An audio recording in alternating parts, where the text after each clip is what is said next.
Hi guys, it is Cara the Bubblelush. So the first trimester is far behind me. However, I took kind of a hiatus from filming during my first trimester. And so what I wanted to do today was do like a first trimester wrap up. My symptoms were pretty much the same throughout the entire thing, and so there wasn't a lot of change week to week. So let's just talk about kind of my experience, what I went through, what I was feeling, and I guess we'll just jump right into it. So most of you know I found out I was pregnant right around 6 weeks. I was currently on a break. I had taken like 3 to 4 months of doing injectable fertility medicine, and it just got to be too much and I wanted a break. So my husband and I just stopped a cycle and just kind of started relaxing and preparing for this big summer vacation that we're going to take. And when we got back from vacation, I was noticing that I was getting kind of tired. I wasn't feeling all that great. And so I decided maybe I'm having some like PMS, who knows. The thing with having PCOS is that your cycles are completely irregular, and it's not uncommon at all to have a 60-day cycle. And that's, I think, kind of where I was. I'd have to go back and look at it exactly, but I think it was actually a little more than 60 days, because when I took that test and I found out I was pregnant, I realized I could be anywhere between 4 and like 9 weeks pregnant. So I was hoping that I was like closer to the 9 week, because that would mean that my first trimester symptoms were minimal. I was already like nearly in the second trimester, and you know, the farther along you are, the closer you are to holding your baby. And so I thought that would be great, but then at the same time, if I was 9 weeks pregnant, I wouldn't have known for 5 weeks.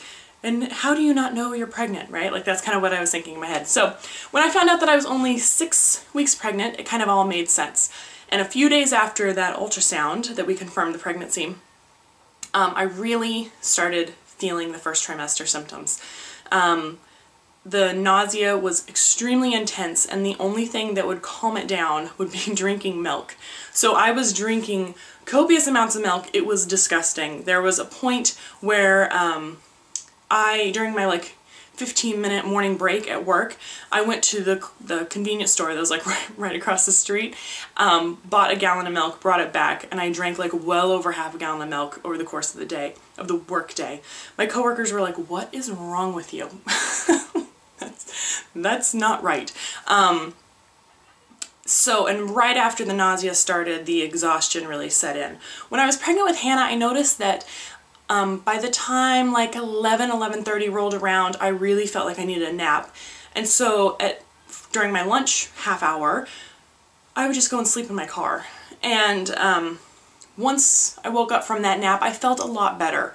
My husband was working really early shifts back when I was pregnant with Hannah, and so he wanted to go to sleep at 8 o'clock, and I was more than willing to do the same. So between that little noon nap and going to sleep early, I felt like I had the exhaustion under control. However, with this baby, that was not cutting it.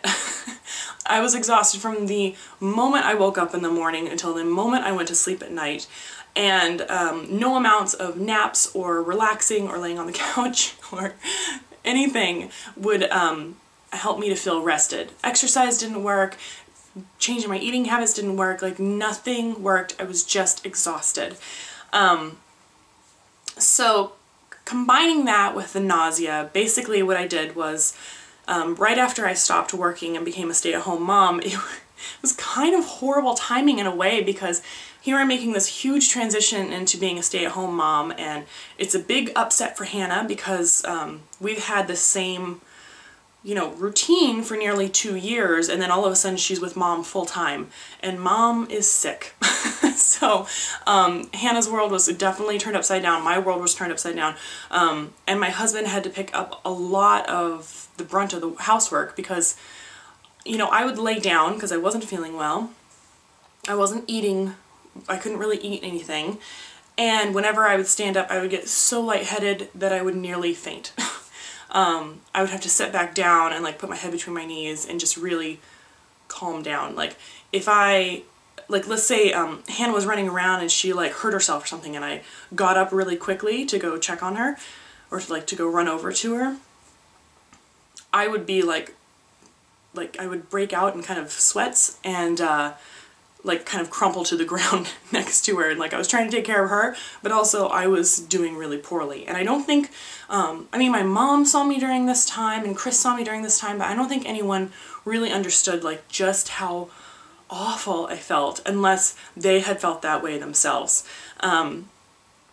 Over the course of, from the day I found out I was pregnant until the day I started the second trimester, I lost right around, I think it was like 16 pounds.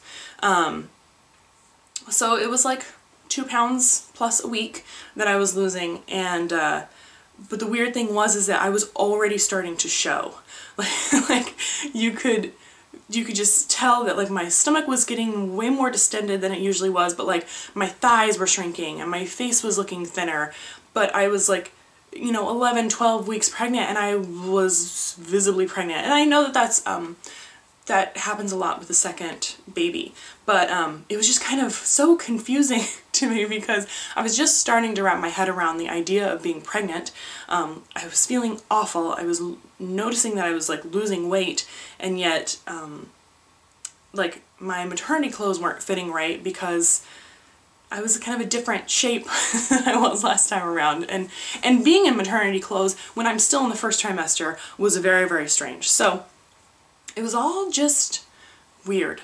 Coupled that with, there was this kind of ambiguousness about my due date, and there still kind of is, but really it's just plus or minus a couple days, and who cares, because I'm going to be 2 weeks late anyways. So I went in at 10 weeks and 6 days for a dating ultrasound. So I went in for an ultrasound, and it turned out that I was 10 weeks and 6 days. So I was 1 day too early to get my NT scan done. But we got a good look at the baby. The baby looked super cute. When I went in for my 6-week ultrasound, you know, we were able to see a heartbeat, but it just really kind of looked like a blob. She didn't zoom in very well, and it didn't really look like, Hannah looked kind of like a yard gnome in a way. That's kind of what she reminded me of. My feet. Yes. And this baby just kind of looked like a blur on the screen. It was early, it was 6 weeks. So all of a sudden seeing the baby at 10 weeks and 6 days, it looked like a baby. It was crazy. And so we went in 1 week later exactly and had our NT scan done. And actually they just sent me the results from that, and the results are fabulous. So according to my age, I think my risk for Down syndrome is like 1 in 570 births. Cheers! Hi! And my risk for trisomy 18, according to my age, is like 1 in 2,000 births. But looking at the baby and the test results from the blood and from measuring the nuchal translucency fold thing in the back of the neck, on both counts I have a 1 in 10,000 chance. So the baby looks like it's great, it's doing well, it's measuring well, super healthy, and both of those ultrasounds were really fun. Hannah was at both of them, and I think she started kind of understanding that there was a baby in mommy's tummy, even though that's a really weird concept. But after that point, she started kissing my tummy and saying hi to the baby, and every once in a while she still does that. She definitely refers to the baby in mommy's tummy. So, was there anything else that happened during the first trimester, Hannah? Yeah, Mama. What happened? The key. Was Mama sick? Yeah, you're sick. Yeah, Mama was sick. I got the medicine. Yeah. Yeah.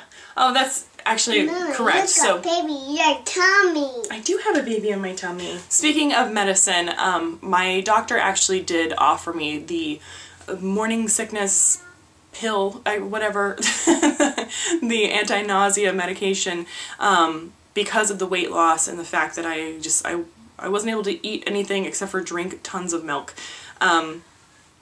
which has passed now. Now that I'm in the second trimester, I drink a healthy amount of milk. Not a ridiculous amount of milk, so that's good. Anyways, but I turned it down because I usually respond kind of weird to medications. The side effects are usually kind of amplified with me. And plus, I really hate taking medication, especially when I'm pregnant. I knew that I just had to tough it out for a couple more weeks. Hannah and I were actually weirdly getting into a routine, and I just figured if the nausea does not cease or start decreasing significantly by the time I hit 12 weeks, then I'll definitely take you up on it, because I'm probably going to be stuck with this the whole pregnancy then.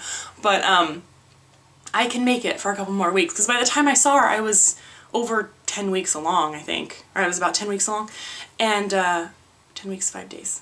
So I was like, I only have like a week and a half left. There's no point in like taking this ridiculous medication for a week and a half. Like I can do it.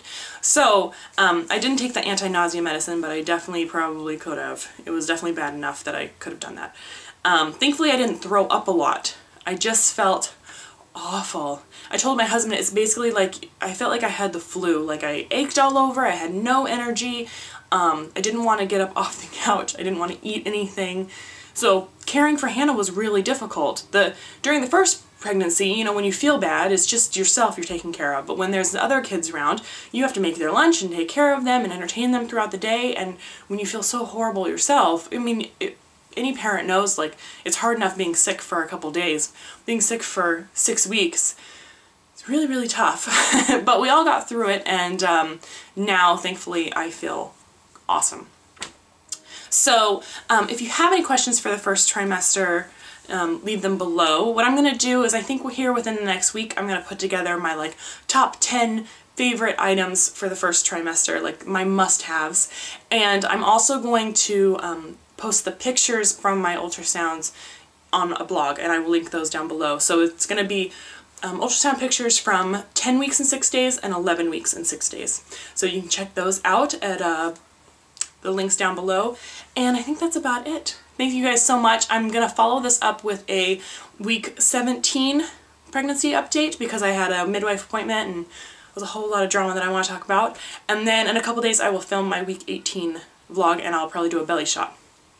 So I hope you guys have a great day, and thank you so much for following along on this pregnancy and being patient with me as I get back into the groove of doing pregnancy updates. I miss them and I really like capturing the pregnancy. So far the baby has been kind of an amplified version of Hannah. Everything has just been a little magnified. If I had a little morning sickness with Hannah, I had a ton with this baby. If I was a little tired with Hannah, I was extremely tired with this baby. So who knows if that means if it's a boy or a girl, or if I'm just reacting differently, who knows. But we will find out soon. Alright, I'll talk to you guys later.